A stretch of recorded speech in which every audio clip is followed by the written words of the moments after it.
Okay, so welcome to part 2 class. Part 1 നമ്മൾ എടുത്തോണ്ടിരുന്നപ്പോൾ just ഒരു ടെക്നിക്കൽ സംഭവിച്ചു വീഡിയോ ക്ലോസ് ആയിപ്പോ. സോ ജസ്റ്റ് പാർട്ട് 2 ലോട്ട് ഞാൻ ഷിഫ്റ്റ് ചെയ്തിട്ടുണ്ട് കേട്ടോ. നമ്മൾ പറഞ്ഞുകൊണ്ടിരുന്നത് കാറ്റേഴ്സിന്റെ തിയറി ആണല്ലേ നമ്മൾ പറഞ്ഞത്. കാറ്റേഴ്സിന്റെ തിയറിയാണ് പറഞ്ഞത്. സർഫസ് സ്ട്രേറ്റ്, സോൾ സ്ട്രേറ്റ് പറഞ്ഞു. സർഫസ് സ്ട്രേറ്റ് എന്താണ്? ഒരു പേഴ്സണാലിറ്റിയുടെ പെരിഫറി ആണെന്ന് പറഞ്ഞു. നമുക്ക് കാണാൻ പറ്റുന്ന ഒബ്സർവബിൾ ആയിട്ടുള്ളതാണെന്ന് പറഞ്ഞു. ആൻഡ് സോൾ സ്ട്രേറ്റ് ഒബ്സർവ് ചെയ്യാൻ പറ്റില്ല എന്ന് പറഞ്ഞു. എൻവയോൺമെന്റൽ മോഡൽ, കോൺസ്റ്റിറ്റ്യൂഷണൽ ട്രേറ്റ്, സബ്ടൈപ്സ് വരുന്നു. ആൻഡ് നെക്സ്റ്റ് ഈസ് ഐസൻസിന്റെ പെൻ മോഡൽ. എന്താണ് ഞാൻ പറഞ്ഞുകൊണ്ടിരുന്നത്? പെൻ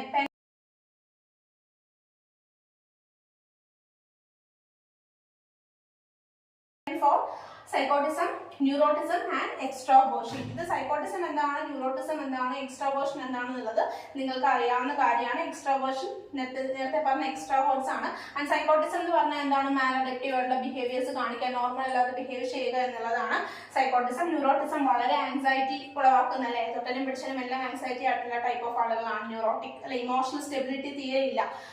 ഇമോഷൻസ് എങ്ങനെ സ്റ്റേബിൾ ആക്കണം എന്ന് അവർക്ക് അറിയേയില്ല. ഇമോഷണൽ സ്റ്റെബിലിറ്റി ഇല്ലാത്ത ടൈപ്പ് ഓഫ് ആളുകളാണ് ന്യൂറോട്ടിസം അല്ലെങ്കിൽ ന്യൂറോട്ടിക് ആളുകൾ എന്ന് പറയുന്നത്. ഐസൻസിന്റെ പെൻ മോഡൽ ജസ്റ്റ് സിമ്പിൾ ആണ്, 3 കോൺസെപ്റ്റേ ഉള്ളൂ. അത് നിങ്ങൾ നോക്കുക. And next comes to humanistic perspective. Humanistic perspective എന്ന് പറയുമ്പോഴത്തേനും അതിൽ നമ്മൾ മാസ്ലോന്റെ നിങ്ങൾ നേരത്തെ പഠിച്ചതാണ് അല്ലെ. മാസ്ലോന്റെ എന്താണ് ഹൈറാർക്കി ഓഫ് നീഡ്സ് അല്ലെ, physiological need, safety need, self esteem, നിങ്ങൾ നേരത്തെ പഠിച്ചാണ്. അതേ സാധനം തന്നെയാണ് മാസ്ലോണ്ടത്. നിങ്ങൾക്ക് രണ്ടാമത് പഠിക്കാനുള്ള റോജേഴ്സിന്റെ ആണ്, കാൾ റോജേഴ്സിന്റെ. ഇതിൽ നിങ്ങൾ ഇമ്പോർട്ടന്റ് ആയിട്ട് ഓർത്തിരിക്കേണ്ട കാര്യം, റോജേഴ്സ് സെൽഫിനാണ് ഇമ്പോർട്ടൻസ് കൊടുത്തത്. എന്തിനാണ് ഇമ്പോർട്ടൻസ് കൊടുത്തത്? What is self? സെൽഫ് എന്താണ്? സെൽഫിനാണ് ഇമ്പോർട്ടൻസ് കൊടുത്തത് കേട്ടോ. സെൽഫിനാണ് ഇമ്പോർട്ടൻസ് കൊടുത്തത്. അദ്ദേഹം പറഞ്ഞു ഒരാളിൽ, ഒരു വ്യക്തി 2 തരത്തിലുള്ള സെൽഫുകളുണ്ട്. എന്തൊക്കെയാണ്? ഐഡിയൽ സെൽഫ് ഉണ്ട് ആൻഡ് ഓൾസോ റിയൽ സെൽഫ് ഉണ്ട്. അപ്പം ഒരാളിൽ ഐഡിയൽ സെൽഫ് ഉണ്ട്, റിയൽ സെൽഫ് ഉണ്ട്. ഐഡിയൽ സെൽഫ് എന്ന് പറയുന്നത് അദ്ദേഹം ആകാൻ ആഗ്രഹിക്കുന്ന കാര്യങ്ങളാണ്. എപ്പോഴും പോസിറ്റീവ് ആയിരിക്കും ഈ ideal self. Okay, ideal self എന്തായിരിക്കും? എപ്പോഴും പോസിറ്റീവ് ആയിരിക്കും. അതായത് എനിക്ക് അങ്ങനെ ആവണം, എനിക്ക് ഇങ്ങനെ ആവണം, ഞാൻ അതാകും അല്ലെ. അത്തരത്തിൽ നമ്മുടെ ഓരോ എന്താ പറയുന്നത് ഡ്രീംസ് എന്ന് വേണമെങ്കിൽ പറയാം. പോസിറ്റീവ് ഡ്രീംസ് ആയിരിക്കാം, പോസിറ്റീവ് ഫാന്റസീസ് ആയിരിക്കാം. നമ്മൾ ആയി തീരാൻ ആഗ്രഹിക്കുന്ന വ്യക്തിത്വമാണ് ഐഡിയൽ സെൽഫ്. ആയി തീരാൻ ആഗ്രഹിക്കുന്ന വ്യക്തിത്വം.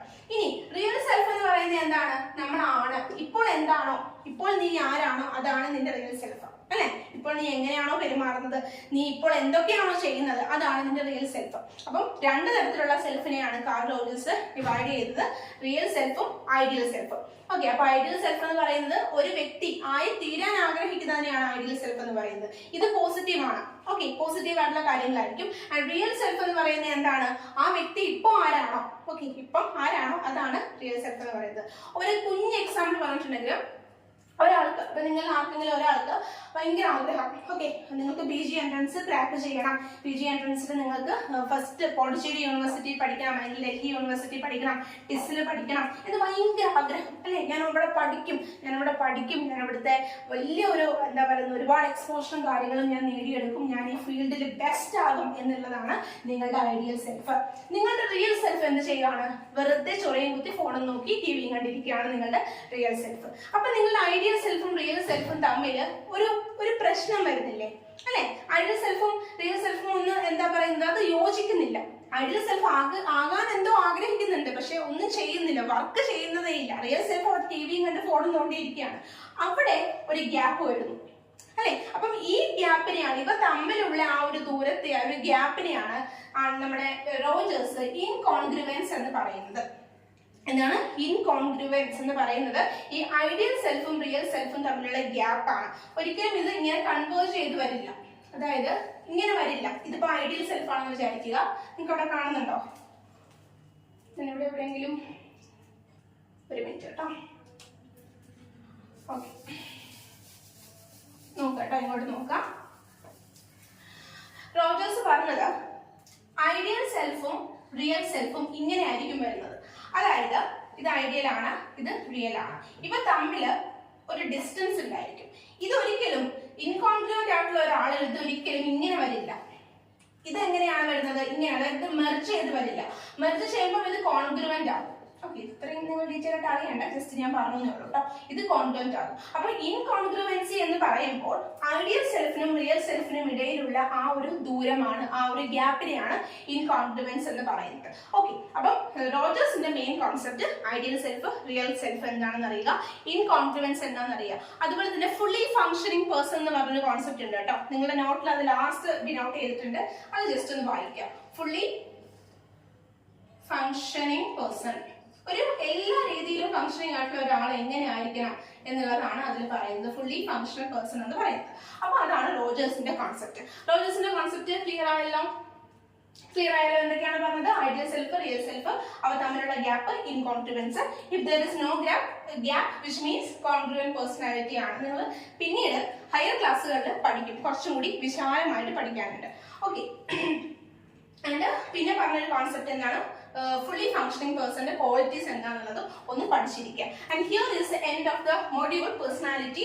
ഇവിടെ നമുക്ക് ഈ പറയുന്ന അപ്രോച്ചുകൾ, psychodynamic and neo Freudian approach, type approach, trait approach, humanistic approach, perspective, ഇത്രയാണ് നിങ്ങൾക്ക് ഇതിൽ പഠിക്കാനുള്ളത്. നിങ്ങൾക്ക് നന്നായി മനസ്സിലായി എന്ന് ഞാൻ വിശ്വസിക്കുന്നു. ആൻഡ് നിങ്ങൾ ഇതിൽ മേജർ ആയിട്ട് നോക്കേണ്ട 2 മാർക്സ് ക്വസ്റ്റ്യൻ എന്ന് പറയുന്നത് നിങ്ങളോട് ആർക്കിടൈപ്സ് എന്താണെന്ന് ചോദിക്കാം. ഓക്കെ, ആർക്കിടൈപ്സ് എന്താണെന്ന് ചോദിക്കാം, ഇൻകോൺഗ്രുവൻസ് എന്താണെന്ന് ചോദിക്കാം, ഇൻകോൺഗ്രുവൻസ് എന്താണെന്ന് ചോദിക്കാം. അതുപോലെ തന്നെ വാട്ട് ഈസ് എൻഡോമോർഫ്സ്, എക്ടോമോർഫ്സ്, ഇതൊക്കെ 2 മാർക്സിലും വരാം, 5 മാർക്സിലും വരാം, 2ലും വരാം, 5ലും വരാം. ഇൻട്രോവേർഷൻ, എക്സ്ട്രോവേർഷൻ 2 മാർക്സിൽ വരാൻ പറ്റും. Okay, and next anima animus important ആണ്. എല്ലാ വർഷവും എന്തെങ്കിലും ഒരു ചോദ്യം ഇതിനകത്ത് കാണും, ആനിമ ആനിമസ് എന്താണെന്നുള്ളത്. ആൻഡ് ഓക്കെ, അങ്ങനെയാണ് ഈ മൊഡ്യൂളിൽ നിന്ന് ചോദിക്കാൻ ചാൻസ് ഉള്ളതാണ് കേട്ടോ ഞാൻ പറഞ്ഞത്. ഓക്കെ, ട്രേറ്റ്സ് എന്താണെന്ന് ചോദിക്കാം അല്ലേ? ട്രേറ്റ് നമുക്ക് എല്ലാവർക്കും അറിയാം ട്രേറ്റ് ആണ്. ചിലർക്ക് ഡെഫിനേഷൻ എഴുതാൻ കിട്ടൂല. അപ്പൊ ട്രേറ്റ് എന്താണെന്നുള്ള ഡെഫിനേഷൻ നോക്കിയിട്ട് പോകാം. ട്രേറ്റ് എന്താണ്, അതുപോലെ സർഫസ് ട്രേറ്റ് എന്താണ്, സോഴ്സ് ട്രേറ്റ് എന്താണ് എന്ന് ചോദിക്കാം. ഓക്കെ, എസ് ഇതിലൊരു ക്വസ്റ്റ്യൻ പ്രതീക്ഷിക്കാം, എന്താണെങ്കിലും എസ് ഇതിലൊരു ക്വസ്റ്റ്യൻ പ്രതീക്ഷിക്കാം കേട്ടോ. അപ്പൊ നന്നായിട്ട് എഴുതുക. ഓക്കെ, അതുപോലെ എൻട്രൻസിന്റെ സെക്കൻഡ് ബാച്ചിലേക്ക് ജോയിൻ ചെയ്യാൻ ആഗ്രഹിക്കുന്നവര് ഈ നമ്പറിലേക്ക് കോൺടാക്ട് ചെയ്യുക, 8086037958.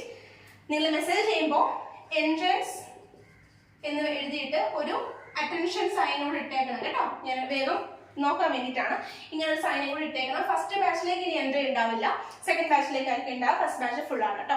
അതുപോലെ നമ്മൾ പ്രൊവൈഡ് ചെയ്ത കാര്യങ്ങൾ ഞാൻ ജസ്റ്റ് ഒന്ന് പറയാം. ഓക്കെ, ഇൻട്രസ്റ്റ് ലെവൽ ഒന്ന് ജസ്റ്റ് കേൾക്കുക. നിങ്ങൾക്ക് ഫസ്റ്റ് ഓഫ് ഓൾ നമ്മുടെ ആപ്ലിക്കേഷൻ വഴിയായിരിക്കും കോച്ചിങ് വരുന്നത്. നിങ്ങൾക്ക് എന്ത് കാണും? ലൈവ് ക്ലാസ്സുകളും വിത്ത് റെക്കോർഡിങ്സ് ഒരു ദിവസം നിങ്ങൾക്ക് അത് കയറാൻ പറ്റിയില്ലെങ്കിൽ റെക്കോർഡിങ്സ് ഉണ്ടായിരിക്കും. നിങ്ങൾക്ക് റിവിഷൻ ക്ലാസ്സുകൾ ഉണ്ടായിരിക്കും. എക്സാം അടുക്കുമ്പോൾ റിവിഷൻ ക്ലാസ് അതൊരു 10 മണിക്കായിരിക്കും ഉണ്ടാവുക. 10 തൊട്ട് 12 വരെയാണ് യൂഷ്വലി, അല്ലെങ്കിൽ ഒരു 9:30 തൊട്ട് 11:30 വരെയാണ് ഉണ്ടാവുക കേട്ടോ. എക്സാം അടുക്കുമ്പോൾ ഉണ്ടാവുന്നതാണ്. റെഗുലർ ബേസിൽ മോക്ക് ടെസ്റ്റ് ഉണ്ടായിരിക്കും, വീക്ക്ലി മോക്ക് ടെസ്റ്റ് ഉണ്ടായിരിക്കും കേട്ടോ. Weekly mock test and monthly mega test ഉണ്ടായിരിക്കും. Then comes materials നിങ്ങൾക്ക് ആപ്പിലും അവൈലബിൾ ആണ്, ആപ്ലിക്കേഷനിൽ കിട്ടും, നിങ്ങളുടെ വീട്ടിലേക്കും നമ്മൾ ഹോം ഡെലിവറി ഉണ്ടായിരുന്നതാണ് കേട്ടോ. വീട്ടിലേക്കും നമ്മൾ അയച്ചു തരുന്നതാണ്.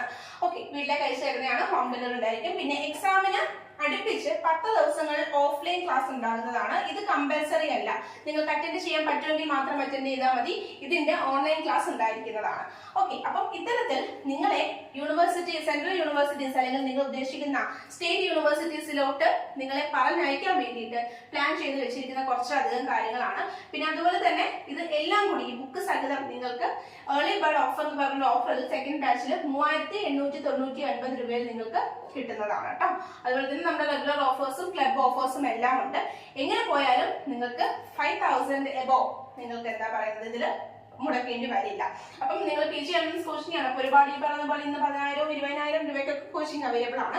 So you can choose wisely whether to choose this or that. Okay, അപ്പം ഈ പറയുന്ന കാര്യങ്ങളെല്ലാം അതിൽ കാണും. ആൻഡ് റിസൾട്ട് ചോദിച്ചു വരികയാണെന്നുണ്ടെങ്കിൽ, റിസൾട്ടിനെ പറ്റി ചോദിക്കുകയാണെന്നുണ്ടെങ്കിൽ നിങ്ങൾ എനിക്ക് മെസ്സേജ് ഇട്ട് കഴിഞ്ഞാൽ നമ്മുടെ ഈ ബാച്ചിന്റെ റിസൾട്ട് ഞാൻ നിങ്ങൾക്ക് അവരുടെ റിസൾട്ടും ഫീഡ്ബാക്കും ഒക്കെ നിങ്ങൾക്ക് ഞാൻ ഷെയർ ചെയ്യുന്നതാണ്. അതെല്ലാം സബ്ജക്റ്റിന്റെ ഇൻസ്റ്റാഗ്രാം അക്കൗണ്ടിൽ കയറി കഴിഞ്ഞാൽ നിങ്ങൾക്ക് റിസൾട്ട് ലൈവായിട്ട് അതിൽ കാണാവുന്നതാണ്. And also students feedback. Okay, അപ്പോൾ താങ്ക് യു സോ മച്ച്. എല്ലാവരും എക്സാം നന്നായിട്ട് എഴുതുക. നിങ്ങൾക്ക് ബാക്കിയുള്ള യൂണിറ്റുകൾ ഞാൻ ഒരു ഓഡിയോ വോയിസസ് ആയിട്ടോ അല്ലെങ്കിൽ എങ്ങനെയാണോ എനിക്ക് ഇടാനായിട്ട് കൺവീനിയന്റ് ആയിട്ട് ഉള്ളത് ആ ഒരു മീഡിയത്തിൽ ഞാൻ നിങ്ങൾക്ക് ഇട്ട് തരുന്നതായിരിക്കും. അതുപോലെ തന്നെ ഇന്റലിജൻസിന്റെ മൊഡ്യൂളിൽ എനിക്ക് പറയാനുള്ളത്, ഇന്റലിജൻസിൽ നിങ്ങൾ പഠിക്കേണ്ടത് മെയിൻ ആയിട്ടും അപ്പൊ നിങ്ങൾക്ക് 4 മൊഡ്യൂളിൽ ഏതെങ്കിലും 3 മൊഡ്യൂൾ നിങ്ങൾ വൃത്തിക്ക് പഠിച്ചിട്ട് പോയാലും വലിയ കുഴപ്പമില്ല. ഓക്കെ, 2 എണ്ണം സ്കിപ്പ് ചെയ്യണ്ട, 3 എണ്ണം വൃത്തിക്ക് പഠിച്ചിട്ട് പോവാം. ഇതിപ്പോ നിങ്ങൾക്ക് പഠിക്കാൻ പറ്റും അല്ലെ, ഇത് പഠിക്കാൻ പറ്റും. ഫസ്റ്റ് മൊഡ്യൂൾ എളുപ്പമാണ്.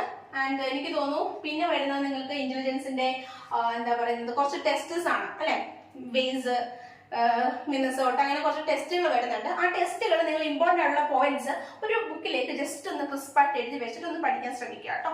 അതിനെ പറ്റിയിട്ട് ഞാനൊരു ഡീറ്റെയിൽഡ് വോയിസ് നിങ്ങളുടെ ഗ്രൂപ്പുകളിലേക്ക് ഷെയർ ചെയ്യാം. ഓക്കെ, അപ്പോൾ ക്ലാസ്സുകൾ എല്ലാവർക്കും ഇഷ്ടപ്പെട്ടു എന്ന് വിശ്വസിക്കുന്നു. എല്ലാവരും ഒന്ന് കമന്റ് ചെയ്യുക താഴെ എങ്ങനെയുണ്ടായിരുന്നു ക്ലാസ്സുകൾ. പിന്നെ 5th സെമ്മിന്റെ ക്ലാസ്സുകൾ നിങ്ങൾക്ക് വേണോ വേണ്ടയോ എന്നുള്ളത് കൂടി പറയുക. 5th സെമ്മിൽ നമ്മൾ ഫ്രീ ആയിട്ടായിരിക്കും പ്രൊവൈഡ് ചെയ്യുന്നത്. യൂട്യൂബ് വഴിയായിരിക്കും ക്ലാസ്സുകൾ. യൂട്യൂബിൽ നിങ്ങൾക്ക് ഇതിന്റെ നോട്ടിഫിക്കേഷൻ വരണം എന്നുണ്ടെങ്കിൽ നമ്മുടെ ബ്ലോഗേഴ്സ് ഒക്കെ പറയുന്ന പോലെ തൊട്ടടുത്തുള്ള ലൈക്ക് ബട്ടൺ ലൈക്ക് അല്ലല്ലോ സബ്സ്ക്രൈബ് ബട്ടൺ ക്ലിക്ക് ചെയ്യുക. അതിന് തൊട്ടടുത്തുള്ള ബെല്ലൈക്കണും കൂടി നിങ്ങൾ ക്ലിക്ക് ചെയ്ത് എനാബിൾ ചെയ്ത് വെക്കുക കേട്ടോ.